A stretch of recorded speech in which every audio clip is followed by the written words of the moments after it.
नमस्कार विद्यार्थी मित्रांनो, आज आपण या लेक्चरमध्ये मौद्रिक अर्थशास्त्र, स्थूल अर्थशास्त्र या अभ्यास विषयातील महत्त्वाचा आर्थिक घटक जो पैसा म्हणून ओळखला जातो, अशा पैशाची आपण एक महत्त्वाच्या अंगाने आपण त्या ठिकाणी त्याचा अभ्यास करणार आहोत। मागील लेक्चरमध्ये पैशाची संकल्पना व पैशाची उत्क्रांती आपण सविस्तर अभ्यासली होती। मुळात पैसा आज आपण ज्या कागदी नोटा व नाणी म्हणून व डिजिटल मनी म्हणून त्या ठिकाणी आपण त्याचा वापर करतो, अशा पैशाची नक्की कोणकोणती कार्य आहेत हे आपल्याला माहिती असणं आवश्यक आहे। तर आजच्या व्हिडिओमध्ये आपण पैशाची संपूर्ण कार्य आपण सविस्तर आपण अभ्यासणार आहोत। तर मागील लेक्चर ज्यांनी अद्यापही पाहिलं नसेल त्यांनी मात्र मागील व्हिडिओची लिंक मी डिस्क्रिप्शनमध्ये दिलेली आहे, त्या लिंकवर जाऊन मागील लेक्चर सविस्तर पाहावं, जेणेकरून आपल्याला पैशाचा सविस्तर आपल्याला अभ्यास या लेक्चर सिरीजमध्ये आपण करणार आहोत। तर पैसा म्हणजे काय मागील लेक्चरमध्ये पाहिलेलं आहे, पैशाची उत्क्रांती आपण पाहिलेली आहे। आज आपण पैशाचे कार्य, संपूर्ण कार्य आपण त्या ठिकाणी पाहणार आहोत। तर चला, तर आपण सर्वात महत्त्वाचं पैशाची कार्य आपण पाहणार आहोत। तर पैशाची जी कार्य आहेत ती पैशाची कार्य 3 भागामध्ये विचारात घेतली जातात। ती पैशाची कार्य आपल्याला या ठिकाणी सविस्तर पाहायची आहेत। तर मुळात पैसा हा अर्थव्यवस्थेमधला सर्वात सक्रिय आणि चल घटक म्हणून ओळखला जातो। अशा पैशाची व्याख्या आपण मागच्या लेक्चरमध्ये पाहिली आहे। पैशाची व्याख्या विचारात घेताना प्रोफेसर सेलिंगमन व लॉर्ड केन्स यांच्या व्याख्या आपण मागच्या लेक्चरमध्ये पाहिल्या होत्या। थोडासा आपण व्याख्यांचा संदर्भ विचारात घेऊन आपण पुढे पैशाच्या कार्याकडे जाणार आहोत। मुळात पैसा या ठिकाणी पैशाची व्याख्या करताना त्या ठिकाणी सेलिंगमन सांगत होता की सर्व स्वीकार्यता ज्या विशिष्ट अशा घटकामध्ये किंवा वस्तूमध्ये असते त्यास आपण पैसा असं म्हणतो। म्हणजे सर्व स्वीकार्यता म्हणजे सर्वजण त्याला सहजासहजी स्वीकारतात, कोणीही त्याला नाकारत नाही, अशी सर्व स्वीकार्यता ह्या पैशामध्ये आहे, म्हणून त्याला पैसा म्हटलं जातं। तर लॉर्ड केन्स या अर्थशास्त्रज्ञांनी सांगितलं होतं की कर्जाचे सर्व करार जिथे ज्या घटकाच्या माध्यमातून पूर्ण केले जातात व मूल्य संग्रहणाचे कार्य करणारी विशिष्ट वस्तू म्हणजेच पैसा। तर लॉर्ड केन्सने पैशाच्या 2 कार्यांचा इथे उल्लेख केलेला आहे। तर मुळात या ठिकाणी आपण इथे व्याख्येचा जाणीवपूर्वक का उल्लेख करतो आहे, कारण आपल्याला पैशाची सर्व कार्य विचारात घेत असताना वेगवेगळ्या अर्थशास्त्रज्ञांनी काही गुणधर्मांचा किंवा काही कार्यांचा संदर्भ देऊन त्या ठिकाणी व्याख्या केलेल्या आहेत। तर आपल्याला ही मुळात पैशाची जी कार्य आहेत ही 3 पैशाची कार्य आपल्याला 3 भागामध्ये त्या ठिकाणी विचारात घेतली जातात किंवा त्या ठिकाणी अभ्यासली जातात। तर इथे पैशाची प्राथमिक कार्य आपल्याला त्या ठिकाणी सविस्तर समजून घ्यायची आहे। Primary function. तर प्रायमरी फंक्शन म्हणजेच काय, तर मुळात पैशाची निर्मिती ज्या कारणासाठी करण्यात आली ती मुळात त्या ठिकाणी पैशाची या ठिकाणी प्राथमिक कार्य म्हणून ओळखले जातात। तर या प्राथमिक कार्यामध्ये इथे सर्वात महत्त्वाचं विनिमय माध्यम हे पैशाचं महत्त्वाचं कार्य या ठिकाणी आपल्याला विचारात घ्यायचं आहे। तर मुळात पैशाची निर्मिती होण्यापाठीमागे किंवा पैसा त्या ठिकाणी आपल्या जो आपण त्या ठिकाणी स्वीकारलेला आहे, हा पैसा त्या ठिकाणी खऱ्या अर्थाने या पैशाची निर्मितीचे मुख्य कारण म्हणजे विनिमय माध्यम हे आहे। आणि हे विनिमय माध्यम म्हणजेच की आपल्याकडे सुरुवातीला जी वस्तू विनिमय पद्धत आपल्याकडे होती, त्या वस्तू विनिमय पद्धतीमध्ये सर्वात महत्त्वाची म्हणजे गरजांच्या दुहेरी संयोगाची अडचण जी निर्माण झाली, ती दुहेरी संयोगाची अडचण सोडवण्यासाठी आपल्याला असं एक वेगळं काहीतरी साधन आपल्याला हवं होतं की ज्या साधनांच्या माध्यमातून आपल्या सर्व गरजा किंवा आपल्या सर्वच विनिमयाचे व्यवहार हे त्या ठिकाणी सुलभ आणि त्या ठिकाणी सर्वांना फायदेशीर ठरू शकतील। म्हणून या ठिकाणी सर्वात महत्त्वाचं विनिमय माध्यम म्हणजे 2 वस्तूंची परस्पर देवाणघेवाण करण्यासाठी आपण एक विशिष्ट असं माध्यम म्हणून ज्याला आपण वापरतो तो म्हणजे आहे पैसा। तर हा पैसा काय आहे, ते विनिमयाचं एक महत्त्वाचं माध्यम म्हणून त्या ठिकाणी वापरलं जातं। सुरुवातीच्या कालखंडामध्ये वस्तू विनिमय पद्धतीमध्ये सर्वात महत्त्वाचं म्हणजे फक्त काय होतं तिथे त्या ठिकाणी कॉमोडिटी टू कॉमोडिटी म्हणजेच वस्तूच्या बदल्यात वस्तूंची देवाणघेवाण केली जात होती। आणि असा जो व्यवहार आहे तो मुळात त्या ठिकाणी 2 व्यक्तींना जर दुहेरी संयोगाची त्या ठिकाणी जर त्या ठिकाणी जुळत नसेल तर दोन्ही व्यक्तींना त्या ठिकाणी हा व्यवहार त्या ठिकाणी तोट्याचा होत होता। जे मागच्या आपण लेक्चरमध्ये आपण पाहिलं होतं की त्या शेतकऱ्याच्या गव्हाच्या संदर्भामध्ये त्याला जर अनावश्यक असणारी वस्तू जी नको आहे ती त्याला जर घेणं जर त्या ठिकाणी क्रमप्राप्त ठरत असेल तर मुळात हा CC म्हणजे कॉमोडिटी टू कॉमोडिटी हा व्यवहार त्या ठिकाणी त्याच्यासाठीचा हा मुळात त्या ठिकाणी हा व्यवहार चुकीचा होत होता।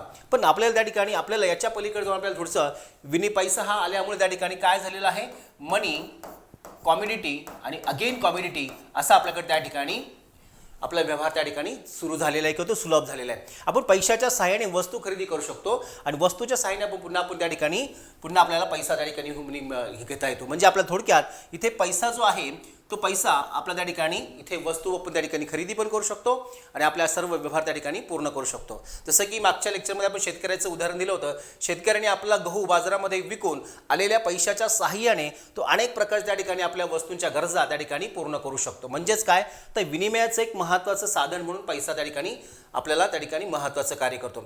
मग पैसा हा विनिमयाचं साधन म्हणून त्या ठिकाणी का वापरला आहे, तर मुळात त्याच्यामध्ये अनेक प्रकारचे गुणधर्मही आपल्याकडे त्याच्यामध्ये आहेत. सर्व स्वीकार्यता हा महत्त्वाचा गुणधर्म आहे. कायदेशीररित्या आपण त्या ठिकाणी लीगल मनी, लीगल टेंडर म्हणून आपण त्याचा स्वीकार केलेला आहे. म्हणजेच काय, तर पैशामध्ये हे विनिमयाचं साधन म्हणून स्वीकारण्यापाठीमागे मुळात त्या ठिकाणी पैशाच्या अंगी काही विशिष्ट गुणधर्म आहेत आणि हे गुणधर्म असल्यामुळे हे विनिमयाचं अतिशय सुलभ, अतिशय चांगलं महत्त्वाचं साधन असल्यामुळे पैसा हा विनिमयाचं माध्यम म्हणून त्या ठिकाणी आपण स्वीकारलेला आहे किंवा पैशाच्या सहाय्याने विनिमयाचे सर्व कार्य आपल्याकडे त्या ठिकाणी पार पाडले जातात. ते म्हणजेच काय, तर पैशाच्या अंगी असणारे वेगवेगळे महत्त्वाच्या गुणधर्माच्या मदतीने. तर सर्वात महत्त्वाचं पहिलं कार्य आहे विनिमय माध्यम.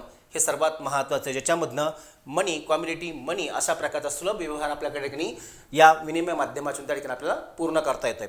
पैशाचं दुसरं महत्त्वाचं कार्य आहे म्हणजे पैसा फक्त विनिमयाचं साधन म्हणूनच वापरलं जात नाही आहे, तर पैशाच्या सहाय्याने इथे मूल्यमापन हे दुसरं एक महत्त्वाचं कार्य देखील पार पाडलं जातं.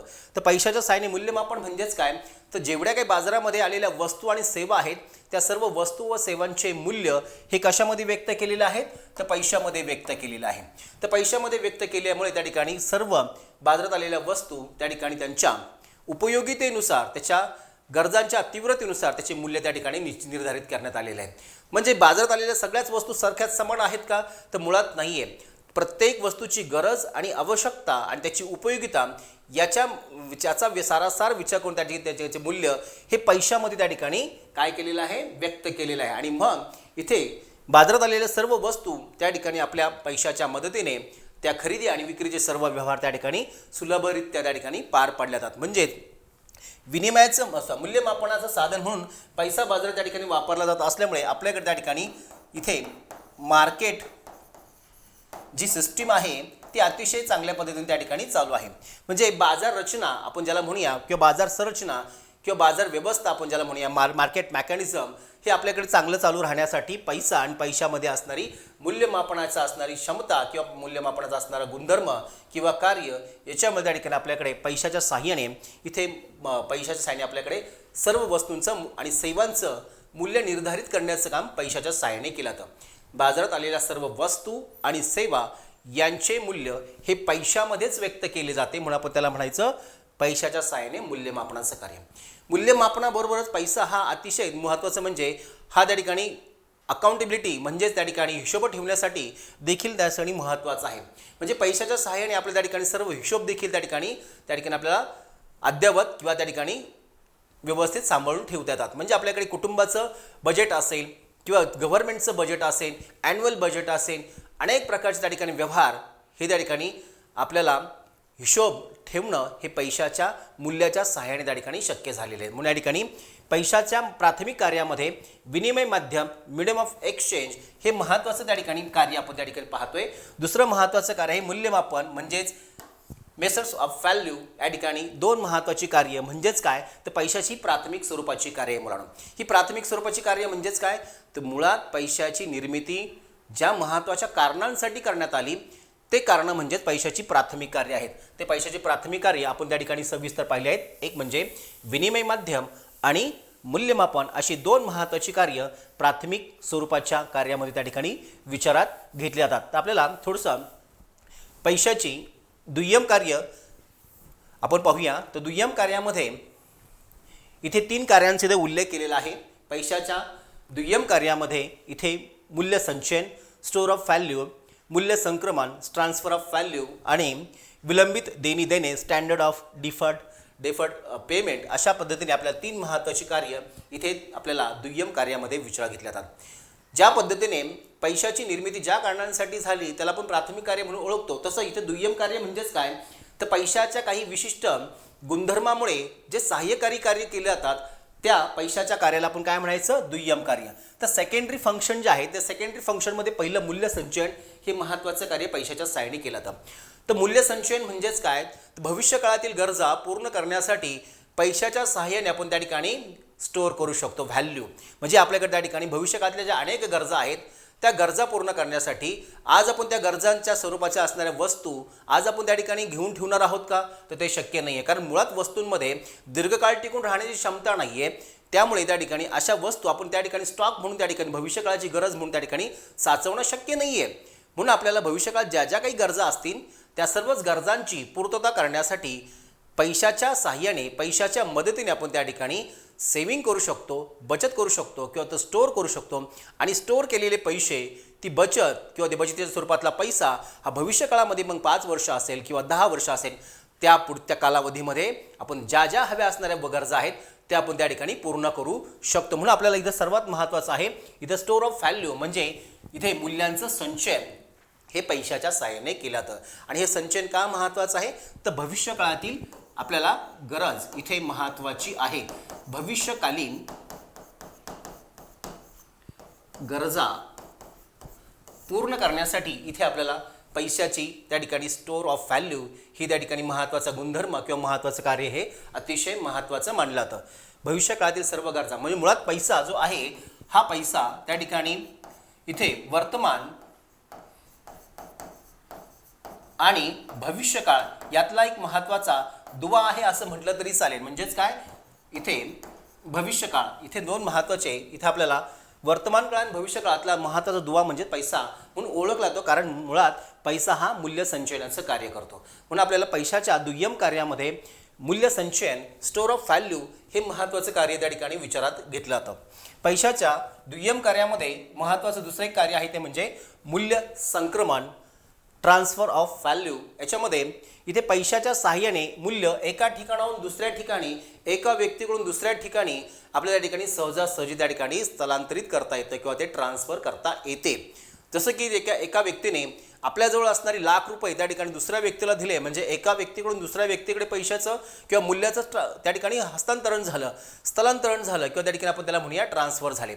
तसंच एका ठिकाणून दुसऱ्या ठिकाणी देखील मूल्यांचं सहजासहजी पैशाच्या मदतीने त्या ठिकाणी काय होते ट्रान्सफर करणं शक्य आहे. जसं की एखाद्या व्यक्तीची पुण्यामध्ये प्रॉपर्टी आहे आणि ती प्रॉपर्टी त्या ठिकाणी त्याची जर उद्या भविष्यकाळामध्ये काही कामानिमित्त त्याची बदली जर त्या ठिकाणी जळगावला झाली असेल किंवा त्या ठिकाणी इतर अन्य ठिकाणी झाली असेल तर पुण्यामधली प्रॉपर्टी घेऊन तो जळगावला किंवा इतर अन्य ठिकाणी तो जाऊन जाणं शक्य नाही आहे. तर अशा वेळेस पैशाच्या मदतीने पुण्यातली आहे ती प्रॉपर्टी पुण्यातली ती सेल करून जे काही मूल्य येणार आहे ते मूल्य त्या ठिकाणी तो जळगावला जाऊन पुन्हा तशा प्रकारची प्रॉपर्टी तो काय करू शकतो खरेदी करू शकतो. म्हणजेच इथली त्या ठिकाणी जी व्हॅल्यू आहे जी त्या ठिकाणी प्रॉपर्टी आहे ती व्हॅल्यू त्या ठिकाणी त्याला पुन्हा दुसऱ्या ठिकाणी त्या ठिकाणी तशी निर्माण करता येते किंवा ती स्थलांतरित करता येते. अशा प्रकारे त्या ठिकाणी मूल्य संक्रमणाचं कार्य हे पैशाच्या मदतीने करता येतं. तर पैसा हा काय आहे तर मूल्य संक्रमणाचं देखील एक महत्त्वाचं साधन म्हणून ओळखलं जातं. पैशाच्या सहाय्याने संक्रमण केलं जातं. मी जसं सांगितलं की एका व्यक्तीकडून दुसऱ्या व्यक्तीकडे एका ठिकाणाहून दुसऱ्या ठिकाणी एका प्रदेशातून दुसऱ्या प्रदेशामध्ये एका देशातून दुसऱ्या देशामध्ये अशा वेगवेगळ्या प्रकारे वेगवेगळ्या ठिकाणांचा संदर्भ देऊन त्या ठिकाणी पैशाचे मूल्य हे त्या ठिकाणी स्थलांतरित किंवा ती संक्रमित करता येते. हे सर्वात महत्त्वाचं आहे. मूल्य संक्रमण हे अतिशय पैशाचं दुय्यम महत्त्वाचं कार्य आहे. Transfer of value. तर पैशाच्या द्वितीय कार्यामध्ये विलंबित देणी देणे हे देखील एक महत्त्वाचं कार्य आहे. तर विलंबित देणी देणे म्हणजेच काय तर आपले कर्जाचे सगळे जे व्यवहार आहेत ते कर्जाचे सगळे व्यवहार आपल्याला पूर्ण करण्यासाठी म्हणजे कर्जाची परतफेड करण्यासाठी पैसा हा अतिशय महत्त्वाचा त्या ठिकाणी साधन म्हणून वापरला जातो. तर पैशाशिवाय आपण विलंबित देणी देणे म्हणजे कर्जाचे सर्वच व्यवहार करण्यासाठी आपण पैसा व्यतिरिक्त इतर कोणत्याही माध्यमाचा किंवा साधनांचा वापर करू शकत नाही किंवा करणं मुळात त्या ठिकाणी ते उचित नाही किंवा ते योग्य नाही आहे. पैशाच्या सहाय्याने कारण पैशामध्ये मुळात त्या ठिकाणी आपण काय झालेलं आहे त्याला लीगल टेंडर म्हणून आपण स्वीकारलेला आहे, कायदेशीर त्याला मान्यता दिलेली आहे. आणि मग अशा वेळेस त्या ठिकाणी कर्जाचे सगळे व्यवहार पूर्ण करताना त्या ठिकाणी पैसा त्या ठिकाणी स्वीकारला जातो. म्हणजे कर्ज देताना पैसा देणं सुलभ आहे आणि पैशाच्या स्वरूपामध्ये कर्जाच्या स्वरूपामध्ये पैसा पुन्हा स्वीकारणे देखील सुलभ आहे. म्हणजेच कर्जाची परतफेड ही पैशाच्या साहाय्यानेच केली जाते. म्हणजे आपण या ठिकाणी वस्तूंच्या स्वरूपामध्ये कर्जाची परतफेड करणं शक्य नाही कारण वस्तूमध्ये तशा प्रकारची दीर्घकाळ टिकून राहण्याची क्षमता म्हणा किंवा त्याच्यामधली असणारी गुणवत्ता ही कालावधीनुसार त्या ठिकाणी बदलू शकते, पण मुळात पैशामध्ये काय आहे तर त्या ठिकाणी पैशामध्ये व्हॅल्यू ही स्थिर राहण्याची क्षमता आहे. म्हणजे मूल्य स्थिरता हा पैशामध्ये एक महत्त्वाचा गुणधर्म याच्या अंगाने आपल्याला सांगता येईल की विलंबित देणी देणे हे का महत्त्वाचं आहे किंवा पैशाच्या सहाय्याने विलंबित देणी देणे कशा पद्धतीने मिटवलं जातं, कारण पैशामध्ये काय आहे एक कायदेशीर मान्यता आहे. दुसरं महत्त्वाचं म्हणजे पैशामध्ये एक स्थिरता आहे आणि मग ती स्थिरता ती भविष्यकाळामध्ये देखील ती तशीच राहणार आहे. आणि म्हणून त्या ठिकाणी कर्जाचे ज्यांनी काही व्यवहार केले आहेत, कर्ज देणारा तो धनको आणि ऋणको ह्या दोघांनाही, धनको आणि ऋणको लक्षात घ्या, तर हा धनको आणि ऋणको ह्या दोघांनाही हे जे व्यवहार आहे ते अतिशय सुलभ जर करायचे असेल तर आपल्याला पैसा हाच महत्त्वाचा त्या ठिकाणी साधारण वापरणं गरजेचं आहे. कारण पैशामध्ये अतिशय महत्त्वाचे म्हणजेच कोणते गुणधर्म आहेत, दीर्घकाळ टिकून राहण्याची क्षमता त्याच्यामध्ये आहे आणि सर्वात महत्त्वाचं म्हणजे मूल्य स्थिरता त्याच्यामध्ये आहे, त्याच्यामध्ये सुबाह्यता आहे. अशा वेगवेगळे गुणधर्म पैशामध्ये असल्यामुळे विलंबित देणी देणे म्हणजे स्टँडर्ड ऑफ डिफर्ड पेमेंटसाठी पैसा हे दुय्यम कार्यामधलं अतिशय तिसरं महत्त्वाचं हे कार्य विचारात घेतलं जातं. इथे आपण पाहिलं आहे प्राथमिक दुय्यम कार्यामध्ये मूल्य संचयन, स्टोर ऑफ व्हॅल्यू, मूल्य संक्रमण, ट्रान्सफर ऑफ व्हॅल्यू आणि विलंबित देणी देणे, स्टँडर्ड ऑफ डिफर्ड पेमेंट्स अशी 3 महत्त्वाची कार्य पैशाच्या सहाय्याने दुय्यम कार्य म्हणून त्या ठिकाणी पार पाडली जातात. तर इथं आपल्याला दुय्यम कार्य हे देखील पैशाच्या सहाय्यकारी गुणधर्मांमुळे हे पार पडले जातात हे आपल्याला लक्षात ठेवायचं आहे. जसं की प्राथमिक कार्यांमध्ये काय आहे तर मुळात पैशाची निर्मिती त्या कारणांसाठी झाली म्हणून आपण त्या ठिकाणी आपण काय म्हणतो आपण त्याला तर ते प्राथमिक कार्य म्हणून म्हणतो. तसं इथे दुय्यम कार्यांची महत्त्वाची ओळख आहे, तिथं सर्वात महत्त्वाची ओळख आहे ती म्हणजे पैशाचे सहाय्यकारी गुणधर्म. त्या गुणधर्मामुळे त्या ठिकाणी पैशाची दुय्यम कार्य ही पार पाडली जातात. तर आपल्याला थोडंसं पैशाची तृतीय कार्य आपण पाहूया. तर तृतीय कार्यांमध्ये सर्वात महत्त्वाचं इथे पहा, याला कॉन्टिजेंट फंक्शन म्हणून देखील आपण विचारात घेतो, केला त्याला अनुषंगिक कार्य असंही म्हटलं जातं. पैशाची तृतीय कार्य, कॉन्टिजेंटल फंक्शन्स किंवा अनुषंगिक कार्य असे त्या ठिकाणी पैशाची इथे 4 महत्त्वाच्या कार्यांचा आपण त्या ठिकाणी उल्लेख केलेला आहे. एक म्हणजे राष्ट्रीय उत्पन्नाचे वाटप, डिस्ट्रीब्युशन ऑफ नॅशनल इन्कम. तर इथे सर्वात महत्त्वाचं पैशाच्या सहाय्याने राष्ट्रीय उत्पन्नाचं वितरण करण्याचं काम पैशाच्या सहाय्याने केलं जातं. तर मुळात पैसा हा राष्ट्रीय उत्पन्नाचं वितरण कशा पद्धतीने करतो तर इथं आपल्याला सर्वात महत्त्वाचं समजून घेणं गरजेचं आहे. तर राष्ट्रीय उत्पन्न म्हणजेच काय, नॅशनल इन्कम.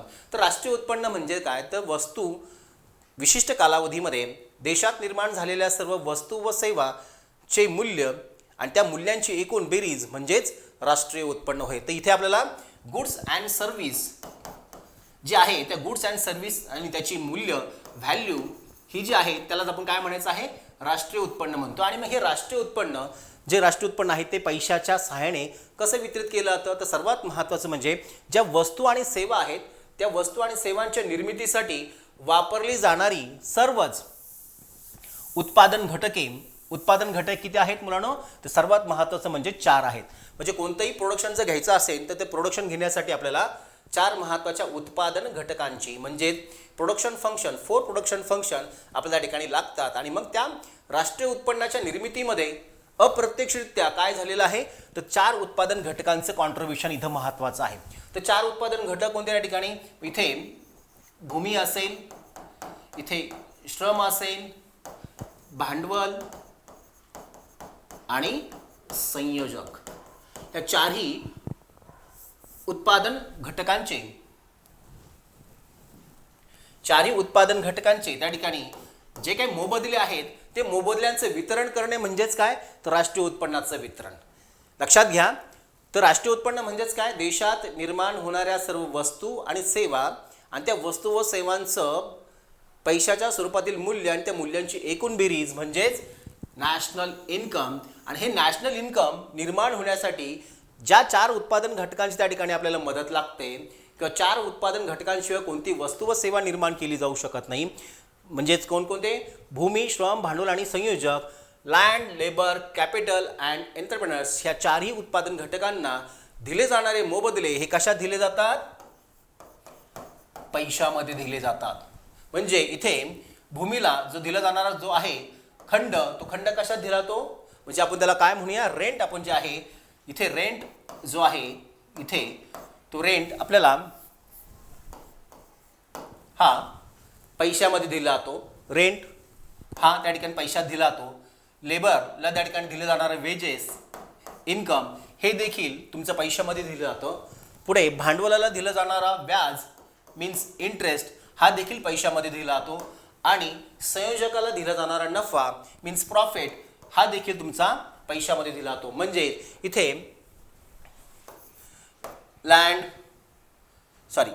इथे रेंट लेबरचं त्या ठिकाणी आपण काय म्हणूया, वेजेस, रेंट वेजेस, इथे इंटरेस्ट आणि प्रॉफिट हे चारही मोबदले जे आहेत हे मोबदले हे कशामध्ये दिले जातात, हे पैशाच्या साह्याने दिले जातात. मीन्स इथे काय आहे, भूमीला दिला जाणारा खंड रेंट हा इथे कशामध्ये दिला जाणार आहे, तो पैशामध्ये दिला जाणार आहे. श्रमिकाला दिलं जाणारं वेजेस इन्कम हे देखील पैशामध्ये दिलं जाणार आहे आणि इथे भांडवलावर दिलं जाणारं व्याज हे देखील पैशाच्या स्वरूपात दिलं जाणार आहे आणि इथे संयोजकाला दिला जाणारा नफा हा देखील पैशामध्ये दिला जाणार आहे. अशा प्रकारे सर्वच उत्पादन घटकांना त्यांचे मोबदले हे जर पैशाच्या स्वरूपात जर वितरित केले जात असतील तर थोडक्यात काय आहे, तर पैशाच्या सहाय्याने काय झालेलं आहे, राष्ट्रीय उत्पन्नाचं वितरण करण्यात आलेलं आहे. हे सगळ्यात महत्त्वाचं लक्षात ठेवायचं आहे. तर राष्ट्रीय उत्पन्नाचं वितरण कसं होतं, तर इनडायरेक्टली सर्वच उत्पादन घटकांना दिले जाणारे मोबदले पैशाच्या स्वरूपात देणे. तर अशा प्रकारे हे पैशाच्या तृतीय कार्यामधलं कॉन्टिजेंटल फंक्शनमधलं हे पहिलं महत्त्वाचं कार्य आपण त्या ठिकाणी विचारात घेतलेलं आहे. तर पुढचं दुसरं जे महत्त्वाचं कार्य आहे ते कार्य म्हणजेच काय आहे, तर पैसा हा पतपैशाचा आधार आहे. इथे पतपैसा काय आपल्याला समजून घ्यायचं. पैसा म्हणून आपण त्या ठिकाणी विचारात घेतोय, पैसा म्हणजे काय वगैरे आपण ते सविस्तर पाहतोय. पण इथं पतपैसा इथे जो आहे त्याला काय म्हणतात, तर पतपैसा म्हणजे जो पैसा नाही पण पैशासारखा ज्याचा वापर केला जातो अशा आपण घटकांना आपण काय म्हणायचं, पतपैसा. उदाहरणार्थ चेक, हुंडी, वचन चिठ्ठी, ट्रेझरी बिले किंवा त्या ठिकाणी ह्या अशा प्रकारच्या आपण ज्या साधनांचा पैसा म्हणून वापर करतो अशा साधनांना आपण काय म्हणायचं आहे, पतपैसा म्हणतो. मुळात ह्या पतपैसा हा कोणत्या महत्त्वाच्या पैशामुळे निर्माण झालेला आहे, तर पैशामुळे निर्माण झाला आहे. जर आपल्याकडे जर पैसाच अस्तित्वात नसता, हा घटक जर आपल्याकडे पैसा जर अस्तित्वात नसता तर आपल्याकडे पतपैसा निर्माण झाला नसता. म्हणजेच हा पैसा निर्माण करण्याचे एक महत्त्वाची गोष्ट ज्यामध्ये लक्षात ठेवायची आहे, इथे पैसा कोण निर्माण करतं, तर इथे आपल्याकडे RBI त्या ठिकाणी त्याची निर्मिती करते, नोटा छापून किंवा नाणे त्या ठिकाणी छापून. इथे आणि पतपैसा कोण निर्माण करतं, तिथे त्या ठिकाणी कमर्शियल बँका इथे आपल्याकडे काय करतात, हा पतपैसा निर्माण करण्याचं काम करतात. क्रेडिट क्रिएशन जे आहे, हे क्रेडिट क्रिएशन फंक्शन जे आहे आपलं सर्वात महत्त्वाचं, हे कुणाच्या माध्यमातून केलं जातं, इथे व्यापारी बँका. आणि हे जे आहे पतपैशामध्ये काय आहे, चेक, हुंडी, वचन चिठ्ठी वगैरे वगैरे आपण जे साधन आपण त्याचा सप्लिमेंटरी किंवा त्या ठिकाणी नियर मनी म्हणून वापर करतो अशा साधनांना आपण काय म्हणायचं, पतपैसा. पण ही सर्व साधनांचं अस्तित्व, ह्या सर्व पतपैशाचं अस्तित्व हे कशावर अवलंबून आहे, पैशावर अवलंबून आहे. म्हणून इथं पैसा हा काय आहे, पतपैशाचा बेस आहे. म्हणून इथं आपल्याला काय म्हणायचं आहे, बेस ऑफ क्रेडिट क्रिएशन. म्हणजे इथे पैशाची मुळात पतपैशाची निर्मिती जी आहे ती कशावर अवलंबून आहे, पैशावर अवलंबून आहे. म्हणून इथे त्या ठिकाणी पैसा हा पतपैशाचा मुख्य आधार म्हणून त्या ठिकाणी काम करतो. हे आपल्याला लक्षात ठेवलं पाहिजे. तर पैसा काय आहे, पतपैशाचा आधार आहे. पैसा जर अस्तित्वात नसता तर आपल्याकडे पतपैसा देखील निर्माण झालेला नसता. म्हणजे आपलं सर्व जे आपले व्यवहार जे पतपैशाचे आपण करतो त्याचा मुख्य आधार जो आहे तो काय आहे, तर पैसा हा मुख्य त्याचा आधार आहे. आपल्याला लक्षात ठेवायचं आहे. तर पैशाच्या तृतीय कार्यामधलं हा दुसरं महत्त्वाचं कार्य आहे ते म्हणजे पैसा पतपैशाचा आधार. तिसरं महत्त्वाचं कार्य आहे द्रवसंपत्ती खरेदीचे साधन. पैसा हा एकमेव आपली लिक्विड असेट द्रवसंपत्ती खरेदी करण्याचे साधन म्हणून वापरला जातो. पैशाच्या मदतीनेच आपण सर्व प्रकारची संपत्ती आपण त्या ठिकाणी काय करत असतो, खरेदी करत असतो किंवा सर्व प्रकारची संपत्ती मिळवण्यासाठी आपल्याला पैसा एकमेव साधन आहे. तर आपल्याकडे घर असेल, जागा असेल, सोने असेल, चांदी असेल, गाडी असेल, अनेक प्रकारच्या प्रॉपर्टी आपण ज्याला म्हणतो, ती सर्व प्रॉपर्टी खरेदी करण्यासाठी किंवा त्या ठिकाणी मिळवण्यासाठी आपल्याला काय लागतं, आपल्याला सर्वात महत्त्वाचं पैसा लागतो. पैशाच्या मदतीशिवाय आपण त्या ठिकाणी कोणत्याही प्रकारची प्रॉपर्टी किंवा लिक्विड असेट आपण त्या ठिकाणी मिळवू शकत नाही किंवा ती खरेदी करू शकत नाही. म्हणून आपल्याला पैसा हा काय आहे, द्रव संपत्ती खरेदी करण्याचं एकमेव महत्त्वाचं साधन आहे. मोस्ट लिक्विड असेट आपण त्याला म्हणूया. त्याच्यामध्ये पैशाच्या सहाय्याने ते काय आहे, संपत्ती आपल्याला खरेदी करता येते. आणि पैसा हा लिक्विड पण आहे, म्हणजेच काय, त्याच्यामध्ये तरलता पण आहे. त्याच्यामध्ये तरलता म्हणजेच काय, ज्याचं सहजासहजी रूपांतरण इतर महत्त्वाच्या संपत्तीमध्ये करता येतं. म्हणजे आपल्याला त्या ठिकाणी सोन्याचं पैशामध्ये रूपांतरण करता येतं किंवा पैशाचं सोन्यामध्ये रूपांतरण करता येतं. म्हणून हे द्रव संपत्ती खरेदी करण्याचे साधन म्हणून पैसा हे तृतीय कार्यामधलं तिसरं महत्त्वाचं कार्य आहे. तर पैशाचं चौथं एक महत्त्वाचं कार्य आहे, ते म्हणजे सीमांत उपभोग व सीमांत उत्पादकता समान करणे. इथे पैशाच्या साहाय्याने थोडंसं इथं लक्षात ठेवा, इथे सीमांत उपभोग म्हणजे काय आणि सीमांत उत्पादकता म्हणजे काय हे महत्त्वाचं आपल्याला हे दोघांनाही समान करण्यासाठी पैसा हा अतिशय महत्त्वाची भूमिका किंवा महत्त्वाचं कार्य करतो. तर सीमांत उपभोगाची जी संकल्पना आहे ती आहे उपभोक्त्याशी संबंधित. कोणाशी संबंधित आहे, उपभोक्त्याशी संबंधित आहे. आणि सीमांत उत्पादकता ही संकल्पना कोणाशी संबंधित आहे, तर उत्पादकाशी संबंधित आहे. इकडे उपभोक्ता आणि तिकडे आहे उत्पादक. ह्या दोघांनाही समान समाधान देण्यासाठी पैसा महत्त्वाची भूमिका बजावतो असं म्हटलं तरी चालेल. कारण इथं सीमांत उपभोग म्हणजेच काय, इथे आपल्याला एका नगाने पडलेली उपभोगामधली भर, किंवा इथं सीमांत उत्पादकता म्हणजेच काय, एकूण उत्पादनामध्ये पडलेली शेवटची भर असं आपण त्याचा म्हणूया. पण इथे आपल्याला इथे सीमांत उपभोग म्हणजेच काय, सीमांत उपभोक्ता आणि सीमांत उत्पादकता म्हणजे उत्पादक, इथे दोघांनाही समान समाधान देण्यासाठी या दोघांनाही इक्वल काय करण्यासाठी, तर समान समाधान देण्यासाठी पैसा हे एक महत्त्वाचं साधन म्हणून वापरलं जातं. कारण इथे मुळात त्या ठिकाणी इथे उपभोक्त्याचं समाधान आणि उत्पादकाचं समाधान हे मुळात कशावर अवलंबून आहे, किमतीवर अवलंबून आहे. कशावर अवलंबून आहे, प्राईज. हे दोघांचंही समाधान हे किमतीवर अवलंबून आहे. आणि ही किंमत ही कशात व्यक्त केली जाते, पैशामध्ये केली जाते. म्हणजे बाजारामध्ये उत्पादकाने आणलेली ते XYZ वस्तू त्याला मिळणार त्या ठिकाणी जी किंमत आहे ती कशात व्यक्त केलेली आहे, पैशामध्ये केलेली आहे. किंवा त्या ग्राहकाला, त्या उपभोक्त्याने जे XYZ वस्तू खरेदी केलेली आहे ते वस्तूची किंमत कशात व्यक्त केलेली आहे, पैशात केलेली आहे. म्हणजे जर वस्तूची किंमत सुयोग्य किंवा त्या ठिकाणी चांगल्या पद्धतीने निश्चित करण्यात आली तर इथे त्या ठिकाणी उपभोक्त्यालाही समाधान मिळेल आणि उत्पादकालाही समाधान मिळेल. म्हणजे वस्तू खरेदी करत असताना त्या उपभोक्त्यालाही आनंद मिळेल आणि वस्तू विकणाऱ्याला देखील त्या ठिकाणी चांगली किंमत मिळाल्यानंतर त्याला देखील चांगलं समाधान मिळेल. म्हणजे दोघांचंही समाधान हे कशावर अवलंबून आहे, किमतीवर अवलंबून आहे. आणि ही किंमत ही कशाच्या सहाय्याने निश्चित केली जाते, पैशाच्या सहाय्याने निश्चित केली जाते. म्हणून याला म्हणायचं आपण सीमांत उपभोग व सीमांत उत्पादकता समान करणे. Equalisation of marginal utility and marginal productivity, ह्या दोघांमध्ये पण त्या ठिकाणी इक्वलायझेशन करण्यासाठी मनी हा पैसा हा महत्त्वाचं कार्य करतो. ते कशाच्या सहाय्याने करतो, with help of good price, चांगली किंमत निश्चित करून त्या ठिकाणी ह्या दोघांनाही समान समाधान देण्याचं काम पैशाच्या सहाय्याने केलं जातं. म्हणून इथं आपल्या त्या ठिकाणी अशा प्रकारे पैशाच्या कॉन्टिजेंटल फंक्शनमध्ये, पैशाच्या तृतीय कार्यामध्ये राष्ट्रीय उत्पन्नाचं वाटप, पतपैशाचा आधार, द्रवसंपत्ती खरेदीचे साधन, सीमांत उपभोग व सीमांत उत्पादकता समान करणे म्हणजेच distribution to national income, base of credit creation, most liquid asset आणि equalisation of marginal utility and marginal productivity अशी महत्त्वाची कार्य पैशाच्या सहाय्याने तृतीय कार्य, त्यालाच आपण अनुषंगिक कार्य किंवा त्याला कॉन्टिजेंटल फंक्शन म्हणून त्या ठिकाणी विचारात घेतो, अशी महत्त्वाची पैशाच्या सहाय्याने इथे कार्य पार पडली जातात. इथे प्राथमिक कार्यामध्ये 2 महत्त्वाची कार्य केली जातात, दुय्यम कार्यामध्ये 3 महत्त्वाची कार्य पार पाडली जातात आणि पैशाच्या तृतीय कार्यामध्ये 4 महत्त्वाची कार्य पाडली जातात. हे आपल्याला लक्षात ठेवायचं आहे. 2 + 3 + 4 या पद्धतीने पैशाची संपूर्ण कार्य आपल्या त्या ठिकाणी लक्षात ठेवायची आहेत.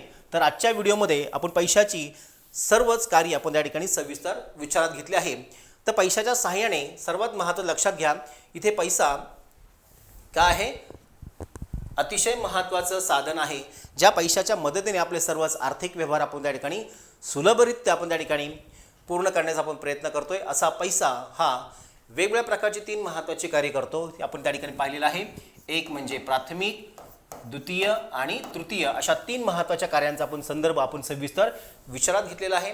तर या लेक्चरमध्ये आपण पैशाचे कार्य विचारात घेतले आहे. पुढच्या लेक्चरमध्ये आपण मात्र पैशाची मागणी आणि पैशाच्या मागणीचे विभिन्न दृष्टिकोन आपण त्या ठिकाणी सविस्तर विचारात घेणार आहे.